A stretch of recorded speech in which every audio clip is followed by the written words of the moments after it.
For all the monster penises and greasy strangling and eyeballs exploding out of heads, I'm surprised at how repulsed and fixated I was by the fact there's a lot of all-knit outfits in this movie. I don't know, there's something intoxicating and disgusting about an all-knit outfit. That darn movie show! Hey guys, how's it going? It's Clarice here with That Darn Movie Show, and I wanted to talk to you guys today about a little movie called The Greasy Strangler, which I thought would be quite good after last week doing Swiss Army Man, because these movies are quite similar in the fact that they were both very crazily premised films to have come out of Sundance. As I said in my Swiss Army Man review, this is the kind of film that does inevitably get a lot of publicity, but then faces that barrier of actually maintaining the concept over the course of an entire film.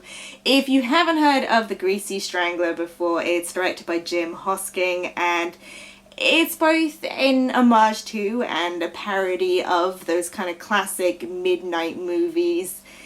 It's essentially about your usual typical father and son relationship where the son's a sweet naive virgin and the father has a monster penis and a fixation on grease that leads him to cover himself in the stuff and go on murdering sprees.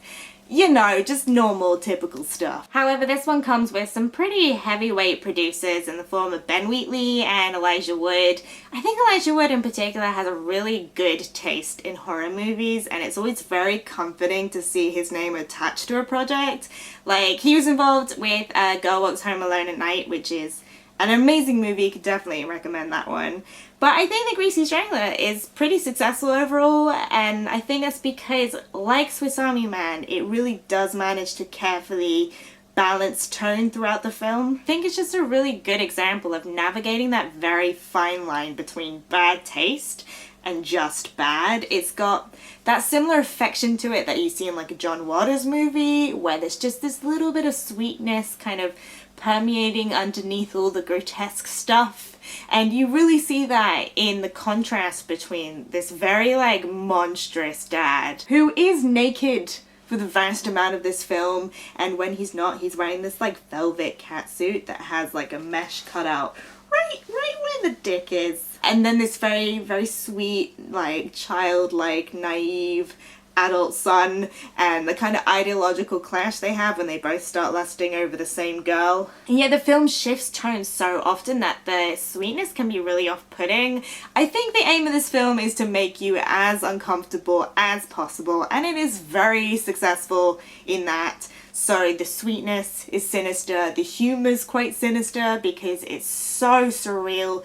There's this like 3-minute scene where they're arguing over paprika flavored chips, and the acting is just deliberately really flat, and the soundtrack is really sinister. It's all little tiny chipmunk voices, and the all knitted outfits are just very sinister. It definitely commits to its weirdness, but I would say there is an intentional clunkiness to the plot that kind of overloads the film a bit, considering the film is already so loaded.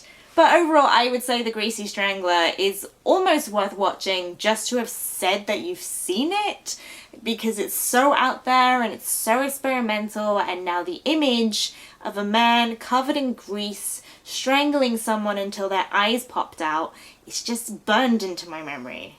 So yay for me, I guess. But if you have had a chance to see The Greasy Strangler, I would love to know what you guys thought. You can let me know down in the comments below, or you can hit me up on Twitter. Details down in that description box. Also, don't forget to like and subscribe so we can hang out and talk about movies. I'll see you guys soon. Bye!